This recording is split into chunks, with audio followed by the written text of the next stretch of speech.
दोस्तों स्वागत है एक बार फिर से हमारे यूट्यूब चैनल भोजपुरिया क्वीन में। दोस्तों घर में गरीबी व दरिद्रता आने की निशानियां क्या क्या होती हैं, गरीबी और दरिद्रता कैसे आती है, तो आज के इस वीडियो के माध्यम से आप सभी को बताती हूँ। इसके कारण भी बहुत छोटे छोटे होते हैं जिनके बारे में आप सोच भी नहीं सकते हैं कि इस कारण से हमारे घर में गरीबी आ रही है। आप इन छोटे छोटे कारणों को सुधार के अपने घर में माता लक्ष्मी का प्रवेश करा सकते हैं और दरिद्रता को दूर कर सकते हैं।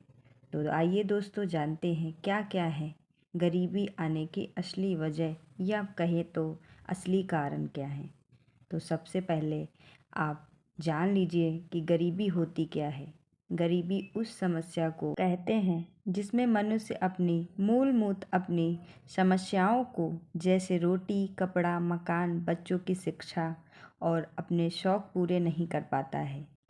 उस व्यक्ति की आय इन सभी चीज़ों को पूरी करने में कम पड़ती है और गरीबी मिटानी है तो उसके उपाय तो आपको करने ही हैं। साथ ही साथ आप कैसे सुधार करें, किन किन चीज़ों को आप घर से बाहर निकाल दें, क्या होने दें क्या ना होने दें। देखिए हर व्यक्ति अपने जीवन में आगे बढ़ने का प्रयास करता है, उसमें बहुत ही मेहनत करता है और पूरी मेहनत और लगन से काम करता है, लेकिन उसके अनुसार फल नहीं मिल पाते हैं। उस गरीबी का शिकार बन जाते हैं। मेहनत तो भरपूर करते हैं लेकिन पैसा भरपूर नहीं मिलता है।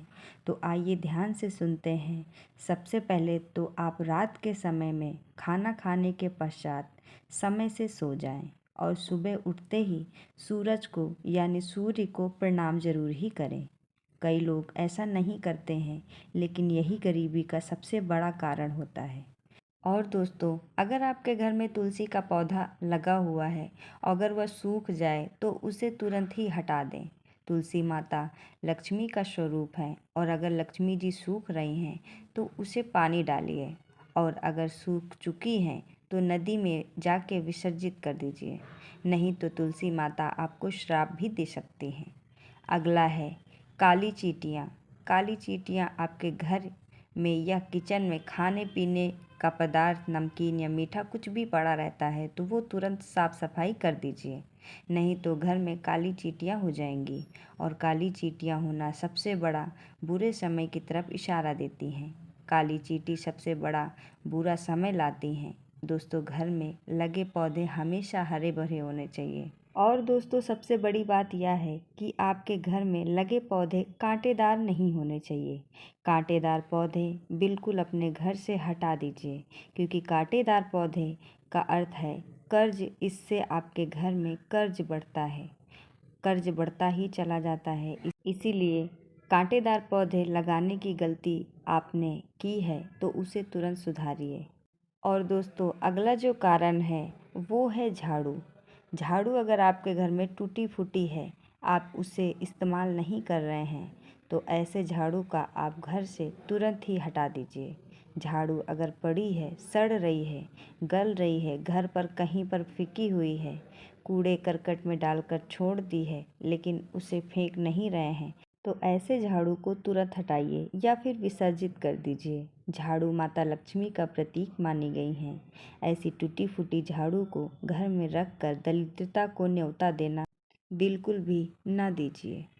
कांच का कोई सामान अगर टूट फूट रहा है, जैसे चाय पीने वाला कप या फिर कोई भी बर्तन स्टील या फिर कांच का टूट गया है या फिर गिर गया है, फट गया है, तो उसे तुरंत ही हटा दीजिए। टूटे फूटे बर्तन में भोजन बिल्कुल भी न कीजिए, ये गरीबी और कंगाली की ओर इशारा करती है। अगला जो कारण है दोस्तों वह है छिपकली का होना। छिपकली आपके घर में बहुत ही शुभ मानी जाती है। छिपकली का घर में होना बहुत ही शुभ होता है। माता लक्ष्मी साक्षात आपके घर में छिपकली का रूप प्रतिकोण लेकर आई हैं। अगर आपके घर में छिपकली है तो कभी भी उसका निरादर मत कीजिए। अगर छिपकली ज़मीन पर रेंगती हुई अगर आपको दिखाई दे तो उसे शीघ्र ही उसे आप वहाँ से हटा दीजिए या फिर भगा दीजिए, क्योंकि ज़मीन में रेंगने का अर्थ है आपके घर में कंगाली का आना। अगर छिपकली आपके घर में या फिर मंदिर में या फिर किचन में रहती है तो बहुत ही अच्छा और बहुत ही शुभ माना जाता है। और अगर किसी दीवार पर रहती है तो भी बहुत अच्छा माना जाता है। लेकिन अगर ज़मीन पर रेंग रही है तो तुरंत ही आप उसे वहाँ से हटाकर बाहर कर दीजिए। ये दरिद्रता का सबसे बड़ा कारण है। छिपकली का सिर पर गिरना इस बात का संकेत है कि आपके ऊपर जल्द ही कोई परेशानी आने वाली है या फिर अशुभ समाचार मिलने वाला है। तो दोस्तों, इस बात को आप लोग ध्यान दीजिएगा। अगला जो कारण है वह है कौवा। दोस्तों, अगर कौवा आपके सिर पर आकर बैठ जाए तो इसका अर्थ है बुरा समय बहुत ही निकट आ गया है। अगर कौवा आपके घर के बाहर आकर बार बार आकर आवाज़ कर रहा है तो उसे तुरंत भगाइए। घर पर आकर बैठना और आवाज़ करना शुभ नहीं होता है। ये इशारा देता है कि आपकी कंगाली को, तो उसे वहाँ से तुरंत भगा दीजिए। तो दोस्तों, ये बहुत ही छोटे छोटे कारण हैं जिनका आपको ध्यान देना होता है। इन्हीं की वजह से घर में दरिद्रता का आवाहन हो जाता है। तो आप लोग इन चीज़ों को ध्यान दीजिएगा। और दोस्तों, वीडियो पसंद आई हो तो वीडियो को लाइक कर दीजिए और चैनल पर नए हैं तो चैनल को सब्सक्राइब करना नहीं भूलिएगा। और कमेंट बॉक्स में जय माता लक्ष्मी ज़रूर लिख दीजिए।